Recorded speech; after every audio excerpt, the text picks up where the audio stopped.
23 de agosto. São Filipe Benício, da Ordem dos Servitas. Filipe Benício, ou Benizi, teve por pátria Florença e era oriundo da nobre família dos Benizi, estabelecida naquela cidade. Seus pais, de grande piedade, tiveram grande cuidado na educação de seu filho. A graça secundou-lhe a intenção, e o jovem Filipe, depois de ter preservado sua alma da corrupção do mundo, estabeleceu-se solidamente no temor de Deus. Depois de ter terminado o curso de humanidades em sua pátria, veio a Paris estudar medicina. Por um motivo de caridade, quis dedicar-se a essa ciência. Galeno, pagão como era, desvendando-lhe os efeitos maravilhosos da natureza, levava-o continuamente a se elevar a Deus, que lhes é o autor, a bendizê-lo e a adorá-lo. De Paris, seus pais fizeram-no ir a Pádua. Aí ele continuou os mesmos estudos e obteve o grau de doutor. Voltando a Florença, tomou algum tempo para deliberar sobre o gênero de vida que ele deveria abraçar, e rogou ao céu com fervor que lhe desse a conhecer o caminho que devia seguir para cumprir perfeitamente a vontade divina. Filipe Benício entrou um dia na capela para ouvir a Santa Missa na quinta-feira da semana da Páscoa. Ficou singularmente impressionado à leitura destas palavras da epístola dirigidas pelo Espírito Santo ao diácono Filipe. Avançai e aproximai-vos desse carro. Como tinha o nome de Filipe, aplicou a si mesmo o texto da Escritura e julgou que era um convite que lhe fazia o Espírito Santo de se pôr sob a proteção da Mãe de Deus na nova ordem. Na noite seguinte teve um sonho misterioso, onde imaginava estar um vasto deserto cheio de precipícios, de rochedos, de espinhos, de emboscadas e de serpentes venenosas, de sorte que não via um meio de escapar a tantos perigos. Na dúvida, no temor e na consternação em que se encontrava, pareceu-lhe ver a Santa Virgem, que o convidava a entrar na nova ordem como num lugar de refúgio. No dia seguinte, pela manhã, refletiu seriamente no que tinha acontecido. Reconheceu sem dificuldade que aquele deserto era o mundo e que era preciso extrema vigilância e uma graça extraordinária para se lhe evitarem os escolhos.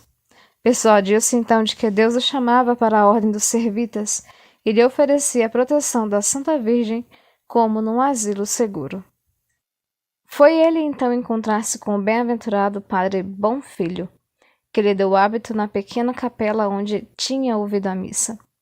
Pediu por humildade para ser recebido como irmão leigo.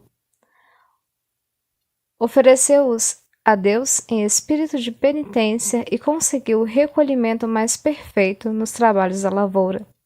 Quando estava livre, encerrava-se numa pequena gruta, situada atrás da igreja para lhe passar as horas na oração.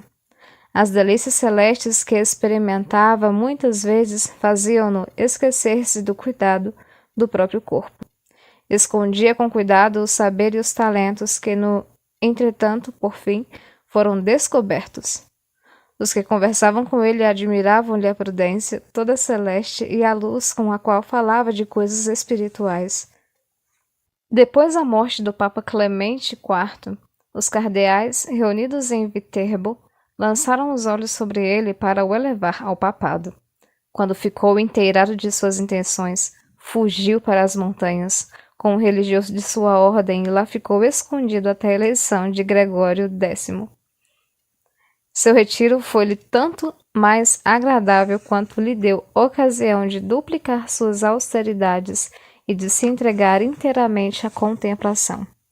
Bebia somente de ervas secas e bebia somente a água de uma fonte que hoje é conhecida pelo nome de Banho de São Filipe e situada numa montanha chamada Montagna. São Filipe Benício, advertido pelo enfraquecimento da saúde de que a morte estava próxima, começou a visitar os conventos da ordem.